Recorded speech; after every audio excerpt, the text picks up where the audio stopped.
নমস্কাৰ, কি খবৰ? মই নিৰঞ্জন বৰা। মোৰ ইউটিউব চেনেল আৰু ফেচবুক পেজ নিৰঞ্জন বৰালৈ আপোনালোক সকলোকে পুনৰবাৰ স্বাগতম জনাইছোঁ। টিএ আৰ্মি অপেন ৰেলী 2026-27 যিহেতু 2025ৰ যিখিনি ভেকেঞ্চি আছিলে ইতিমধ্যে গোটেইখিনি জইনিং প্ৰক্ৰিয়া হৈ গ'ল। ইয়াৰ পিছতে নেক্সট আহিব 2026 এণ্ড 27ত জইনিং হ'ব। এতিয়া বহুতে কমেণ্ট কৰি আছিলে যে দাদা টিএ আৰ্মি ৰেলী কেতিয়া হ'ব মই প্ৰায় 2 মাহ মানৰ 1 মাহ মানৰ আগতে ভিডিঅ' বনাইছিলোঁ। তেতিয়া কৈছিলোঁ যে আপোনালোকৰ আগষ্ট মানত টিএ আৰ্মি ষ্টাৰ্ট হৈ যাব। এইটো ভিডিঅ'ত কেতিয়া মানে হোৱাৰ চান্স আছে, আপোনালোকে প্ৰিপাৰেশ্যন কৰিব হৈ গ'ল। এতিয়াৰ পৰা যদি ভালকৈ এটা প্ৰিপাৰেশ্যন কৰে তেতিয়াহে আপোনালোকে টিএ আৰ্মিত চাকৰি ল'ব পাৰিব বা তোমালোকে টিএ আৰ্মিত চাকৰি ল'ব পাৰিবা। বিশেষকৈ টিএ আৰ্মিত বহুত বয়স, প্ৰায় 42 বছৰলৈকে বয়স থাকে। যিসকলৰ বেলেগ চাকৰি SSC হওক, আছাম পুলিচ হওক, নাইবা ইণ্ডিয়ান আৰ্মি অগ্নিবীৰ বেলেগ চাকৰি যদি ডিফেন্সত যোৱা যদি ইচ্ছা আছিলে, বয়স যদি শেষ হৈ গৈছে, তেন্তে টিএ আৰ্মিত আপোনালোকে যাব পাৰে। ভিডিঅ'টো শেষলৈকে চাব। এজ, কোৱালিফিকেশ্যন, হাইট, চেষ্ট আৰু কেতিয়া মানে হোৱাৰ চান্স আছে, পাৰ্চেণ্টেজো লাগিব, ক'ত কিমান পাৰ্চেণ্টেজ লাগিব, গোটেইখিনি কথা ক'ম। ভিডিঅ'টো শেষলৈকে চাব। তাৰ আগতে যিসকলে মোৰ ইউটিউব চেনেলটো এতিয়ালৈকে ছাবস্ক্ৰাইব কৰি ৰখা নাই আৰু ফেচবুকত যদি চাই আছে, ফেচবুকৰ ভিডিঅ' চাই থাকে কিন্তু ফেচবুক পেজটো ফ'ল' কৰি ৰখা নাই, প্লিজ ছাবস্ক্ৰাইব ফ'ল' কৰি ৰাখিব এনেধৰণৰ চাকৰি ৰিলেটেড ইনফৰ্মেটিভ ভিডিঅ'সমূহ কণ্টিনিউ পাই থাকিবৰ কাৰণে। আহক এতিয়া ভিডিঅ'টো আৰম্ভ কৰোঁ। প্ৰথমতে মই গোটেইখিনি এলিজিবিলিটি ক্ৰাইটেৰিয়াখিনি কৈ লৈছোঁ, হাইট, চেষ্ট, কোৱালিফিকেশ্যনৰ পৰা আদি কৰি লাষ্টলৈ আপোনালোকৰ ডেটটো কমকৈ কেতিয়া মানে হোৱাৰ চান্স আছে আৰু ক'ত ক'ত হ'ব। অসমৰ যিহেতু 3টা জেগাত হ'ব টিএ আৰ্মি অপেন ৰেলী, আপোনালোকে এতিয়াৰ পৰা প্ৰিপাৰেশ্যন কৰিব লাগিব ভালকৈ যদি টিএ আৰ্মিত যোৱাৰ ইচ্ছা আছে। প্ৰথমতেই কৈছোঁ, টিএ আৰ্মিত এক্সট্ৰা কোৱালিফিকেশ্যন একো নালাগে, জাষ্ট চিম্পুল মেট্ৰিক যদি পাছ কৰিছে আপোনালোকে যাব পাৰিব। কিয়নো অকল চিম্পুল মেট্ৰিক পাছ কৰিলে নহ'ব, লগতে পাৰ্চেণ্টেজটো মষ্ট ইম্পৰ্টেণ্ট। যদি মেট্ৰিক GD কনষ্টেবলত যাব বিচাৰে, GD টিএ আৰ্মিত যদি যাব বিচাৰে, তেন্তে মেট্ৰিকত 2nd ডিভিজন থাকিব লাগিব, মিনিমাম 45% থাকিব লাগিব আৰু লগতে প্ৰতিটো ছাবজেক্টত 33 নম্বৰতকৈ বেছি পোৱা থাকিব লাগিব। মিনিমাম 5টা ছাবজেক্টত 33তকৈ বেছি পোৱা থাকিব লাগিব। আৰু যদি কম থাকে 31, 32 যদি পাই থাকে তেতিয়া কিন্তু নহ'ব, তুমি 1st ডিভিজন থাকিলেও নোৱাৰিবা। 33 প্ৰতিটো ছাবজেক্টতে থাকিব লাগিবই GDত যাবলৈ হ'লে। নেক্সট আহিলে ট্ৰেডমেন। টিএ আৰ্মি ট্ৰেডমেনত যদি যাবলৈ বিচাৰে তেতিয়া মেট্ৰিক পাছ কৰিলে হ'ব, পাৰ্চেণ্টেজৰ কোনো প্ৰয়োজন নাই। খালি প্ৰতিটো ছাবজেক্টতে 33 মিনিমাম 33 নম্বৰতকৈ থাকিব লাগিব, তেতিয়াহে তোমালোকে এপ্লাই কৰিব পাৰিবা বা টিএ আৰ্মি ট্ৰেডমেনত যাব পাৰিবা। আৰু এটা পোষ্ট আছিলে টিএ আৰ্মি ক্লাৰ্ক, য'ত নেকি হাই ছেকেণ্ডেৰী পাছ কৰিব লাগিব। হাই ছেকেণ্ডেৰী চিম্পুল হাই ছেকেণ্ডেৰী পাছ কৰিলে নহ'ব, হাই ছেকেণ্ডেৰীত 60% থাকিব লাগিব। আৰ্টছৰ হওক, ছায়েন্সৰ হওক, কমাৰ্চৰ হওক মতলব নাই, মুঠতে 1st ডিভিজন থাকিব লাগিব, 60%তকৈ বেছি হ'ব লাগিব আৰু প্ৰতিটো ছাবজেক্টতে মিনিমাম 50 নম্বৰ থাকিব লাগিব, 50 নম্বৰকৈ থাকিব লাগিব। তেতিয়াহে টিএ আৰ্মি ক্লাৰ্কত তোমালোকে এপ্লাই কৰিব পাৰিবা বা যাব পাৰিবা।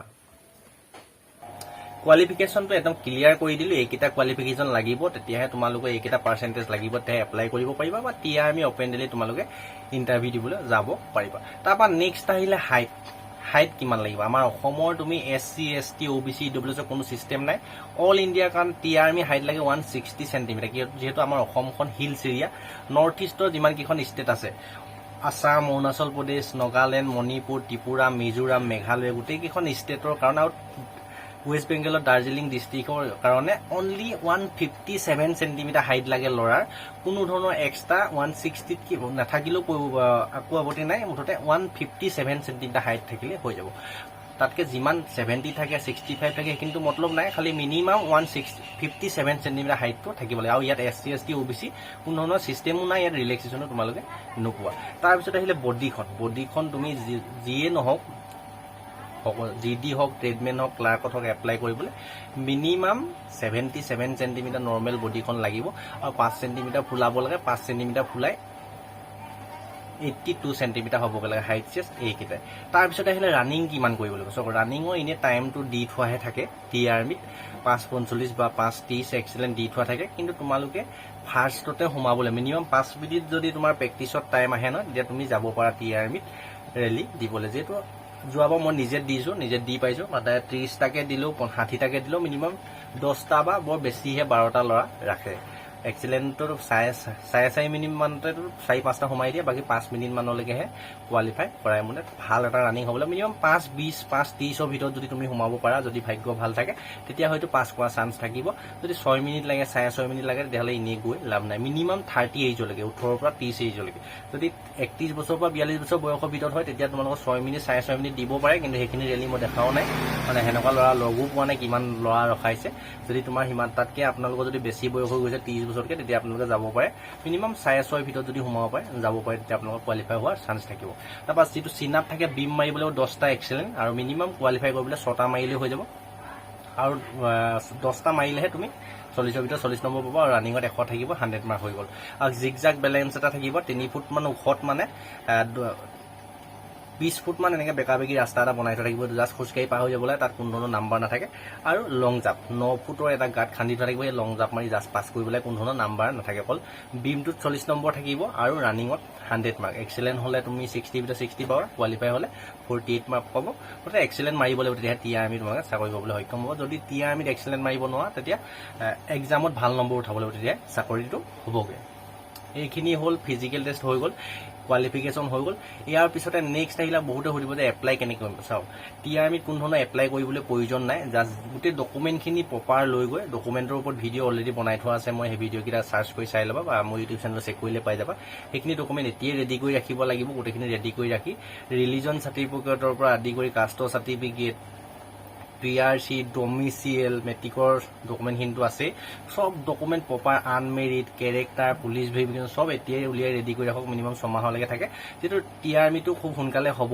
তোমালোকে ডকুমেণ্টখিনি কিন্তু এতিয়াই ৰেডি কৰিব হৈ গ'ল তাৰপিছত নেক্সট আহিলে ক'ত ক'ত হ'ব অসমৰ 3টা জেগাত হয় প্ৰথমটো আপাৰ আছামৰ 4খন শিৱসাগৰ চৰাইদেউ তিনিচুকীয়া ডিব্ৰুগড়ৰ কাৰণে চাবুৱাত হ'ব সেইকেইখন ডিষ্ট্ৰিক্টে চাবুৱাত দিব পাৰিব বেছি ভেকেঞ্চি থাকিব আৰু তেজপুৰ চলমৰাত হ'ব টি আৰ্মি ৰেলী তাত অল অসমৰ ল'ৰাই দিব পাৰিব আৰু এটা হ'ব শিলচৰ মাচিমপুৰত তাতো অল অসমৰ ল'ৰাই দৌৰ মাৰিবলৈ যাব পাৰিব এই 3টা জেগাত খালি ডিব্ৰুগড় চাবুৱাত যিটো ৰেলী হয় ন তাত অকল শিৱসাগৰ চৰাইদেউ তিনিচুকীয়া ডিব্ৰুগড় এইকেইখন ডিষ্ট্ৰিক্টৰ ল'ৰাইহে যি দি পোষ্টখিনিত এপ্লাই দৌৰ মাৰিবলৈ যাব পাৰে বাকী ট্ৰেডমেনত অল অসমৰ ল'ৰাই তাত অল ইণ্ডিয়া ল'ৰাই দিবহি পাৰে এই 3টা জেগাতে হ'ব তাৰপিছত এতিয়া বহুতে হ'ব যে ছোৱালীয়ে এপ্লাই কৰিব পাৰিম নে ছোৱালী চাওক যোৱাবাৰ মিজোৰামত নে ক'ত ছোৱালী ৰেলী এটা দেখিছিলোঁ টি আৰ্মি অপেন ৰেলী কিন্তু বেলেগ ক'তো ষ্টেটত দেখা নাই এইবাৰ যদি নতুনকৈ আপডেট আহে টি আৰ্মি যদি ছোৱালীও লয় তেতিয়া মই যদি কিবা আপডেট পাওঁ লগালগ ভিডিঅ' বনাই দিম চেনেলটো ছাবস্ক্ৰাইব কৰি ৰাখিবা ফেচবুকত যদি চাই আছে ফেচবুক পেজটো ফ'ল' কৰি ৰাখিব তাৰপৰা এতিয়া শেষত আহিলে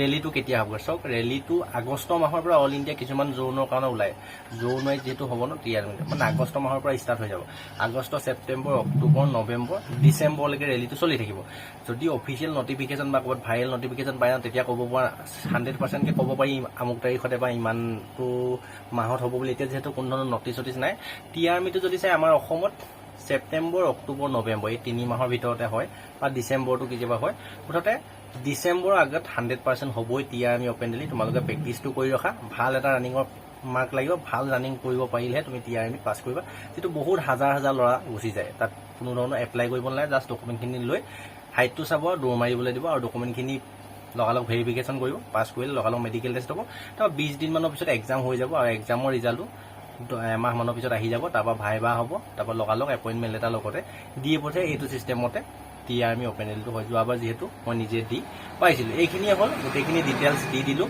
আৰু কিবা যদি থাকি গৈছে কমেণ্ট কৰিব নেক্সট মই এটা ভিডিঅ' আকাৰে লৈ আহিম আৰু বহুতে সুধি আছিলে টি আৰ্মি ৰেলী হ'বনে নহয় যিসকলৰ পুলিচতে হওক SSC GD হওক বেলেগ চাকৰি যদি বয়স গুচি গৈছে ডিফেন্সত যোৱা যদি ইচ্ছা আছিলে যদি বেলেগত চাকৰি পোৱা নাই তেন্তে টি আৰ্মিত 42 বছৰলৈকে থাকে কিন্তু ৰানিংটো ভাল এটা কৰি ৰাখিব লাগিব আৰু মেডিকেল ফিট কৰি ৰাখিব লাগিব আৰু ডকুমেণ্টখিনি প্ৰপাৰ বনাই ৰাখিব লাগিব তেতিয়া টি আৰ্মিত ইণ্টাৰভিউ দিবলৈ যাব পাৰিব কোনো ধৰণৰ অনলাইন অফলাইন মাধ্যমত এপ্লাই কৰিব নালাগে গোটেইখিনি ডিটেইল দিলোঁ যদি ভাল লাগিলে লাইক এটা মাৰিব ভিডিঅ'টো অকণমান শ্বেয়াৰ কৰি দিব আৰু যিসকলে এতিয়াও চেনেলটো ছাবস্ক্ৰাইব কৰিব কাৰণে ছাবস্ক্ৰাইব কৰি ৰাখিব ফেচবুকত যদি চাই আছে ফেচবুক পেজটো ফ'ল' কৰি ল'বলৈ নাপাহৰিব ডেছক্ৰিপশ্যনটো হোৱাটছআপ গ্ৰুপৰ লিংক আছে টেলিগ্ৰাম চেনেলৰ লিংক ইনষ্টা ID ফেচবুকৰ লিংক গোটেইখিনি দিয়া আছে মোৰ লগত জড়িত হৈ থাকিব বিচাৰিলে ছাবস্ক্ৰাইব ফ'ল' কৰি ৰাখিব ধন্যবাদ